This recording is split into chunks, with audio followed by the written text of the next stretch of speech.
10点多的时候，我还在儿童医院里排号呢，已经排到1800多号了。然后我后面还有排到3000多号的。我月初的时候我就发视频说了，这次啊肯定是比较严重的。但说实话，我真没想到这么严重。我这2个月啥都没干，就上午儿童医院，下午儿童医院，天天儿童医院。我就觉得说到月底了，这一波差不多就过去了吧。想不到更厉害了，哎我天，这一天3000多个号，别说儿童医院了，就我家小区3个卫生室，晚上10点我到家还搁那排队呢。但是一些这个地方都要出现一些弯曲的地方，像人到这个比较是比较。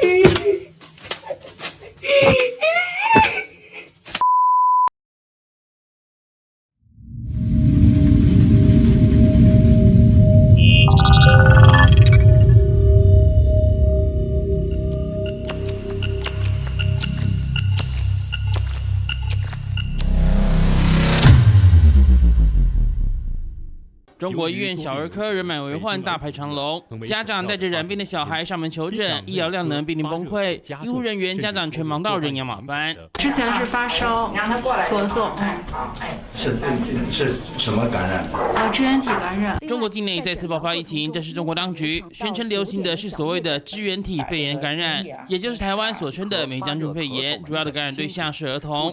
席卷中国的疫情也让医院小儿科医疗量能吃紧，纯看诊挂号得等上1天，病床数量也告急。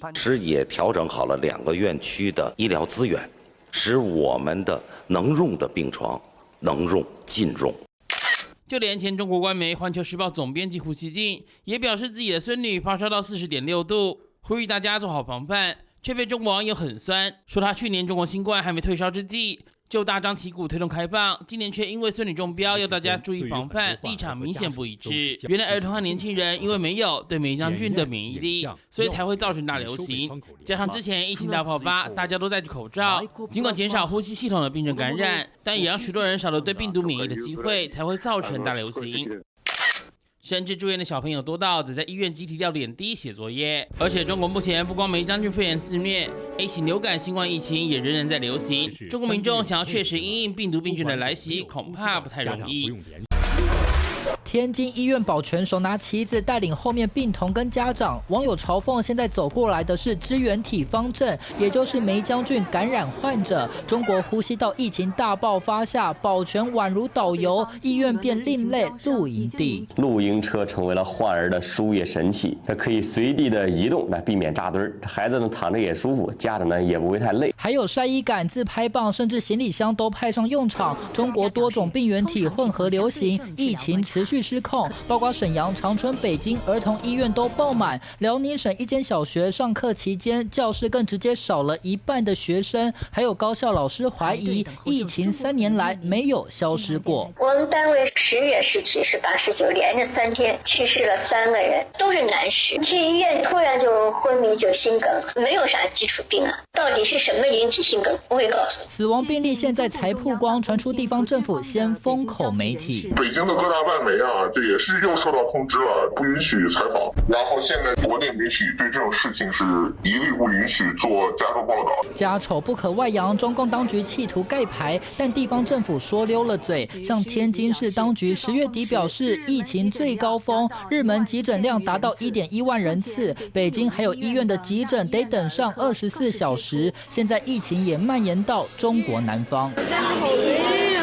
深圳儿童医院爆满，发烧患者激增。东莞更有班级多达1/3学生不舒服，停课4天，全境沦陷只是时间问题。中国再次成为失控国度。近期中国大陆同时流行流感、支原体、新冠病毒、中共病毒和荷包病毒等疾病，医院人满为患，病患多为幼儿，并且出现白肺，医护人员也大批感染。由于中共疫情不透明，世卫已正式要求中方提供更多资讯。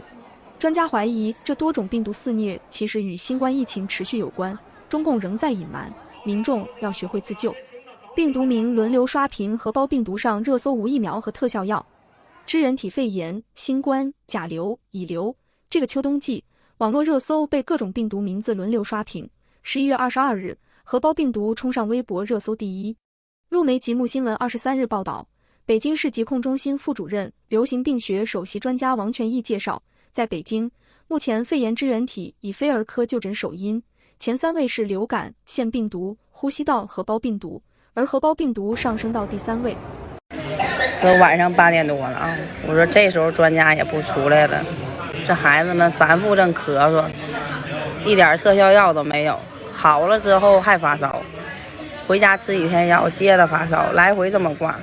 近期中国呼吸道感染疾病多发，官方抛出多种病毒名称，北京、天津、上海、辽宁等地医院爆满，住院病床奇缺。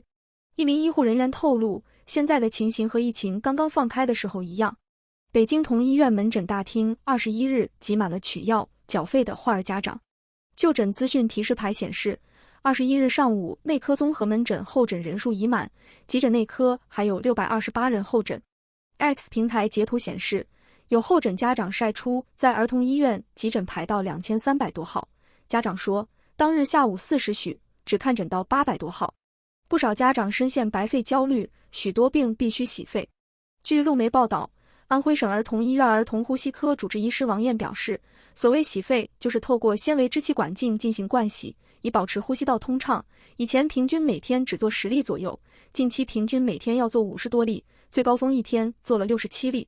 昨晚10点多的时候，我还在儿童医院里排号呢，已经排到1800多号了。然后我后面还有排到3000多号的。我月初的时候我就发视频说了，这次肯定是比较严重的。但说实话，我真没想到这么严重。我这2个月啥都没干，就上午儿童医院，下午儿童医院，天天儿童医院。我就觉得说到月底了，这一波差不多就过去了吧，想不到更厉害了。哎呦天，这一天3000多个号，别说儿童医院了，就我家小区3个卫生室，晚上10点我到家还搁那排队呢。11月21日，辽宁一名护士在社交媒体发帖文说，他所在医院的儿科爆满，同事的侄子高3了，大白肺，想上学，大夫跟他说，想要命还是想要分？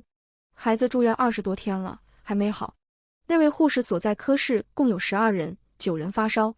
北京市民费先生23日对大纪元表示，现在儿科医院基本上都是爆满了，确实挺严重的，很多小孩都有白肺了，这是事实。我上周去了一个朋友那，他家小孩就折腾花了2、3千块钱，最后做 CT， 结果就是有白肺，挺吓人的。据朝新闻报道，今年9、10月，浙江衢州3家重点医院肺炎支原体感染患儿是去年同期的17.8倍。路媒报道，近日，天津市儿童医院、天津大学儿童医院日门急诊量再度攀升至9500至1.2万人次，住院患儿近1700人。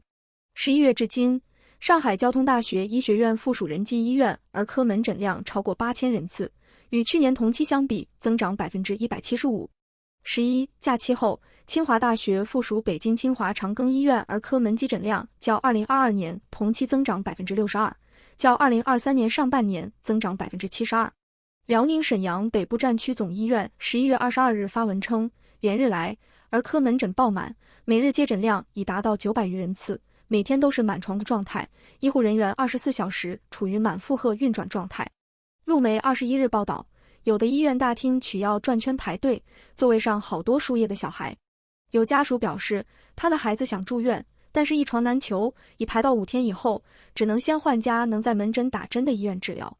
世界卫生组织 WHO 22日已正式要求中共当局提供有关呼吸道疾病增加和报告的儿童聚集性肺炎的详细资讯。世卫在声明中表示，中共卫健委于11月13日召开记者会，报告了中国呼吸道疾病发生率的上升，将病例增加归因于取消了风控以及已知病原体的传播，例如流感、肺炎支原体、呼吸道合胞病毒和新冠病毒。世卫要求中共提交更多的流行病学、临床信息和报告的实验室结果，还要求中共说明已知病原体的流通趋势和相关病例对医疗保健系统造成的负担。2019年底、2020年初在武汉市出现的最早的新冠病毒，中共当局和世界卫生组织的病例报告的透明度都遭到质疑。美国病毒学家林晓旭23日对大纪元表示，世卫要求中共政府提供关于呼吸道疫情的详细情况，那就说明中共政府目前提供的资讯不能够解释现在的严重情况。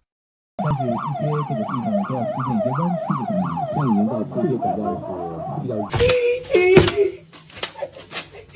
较。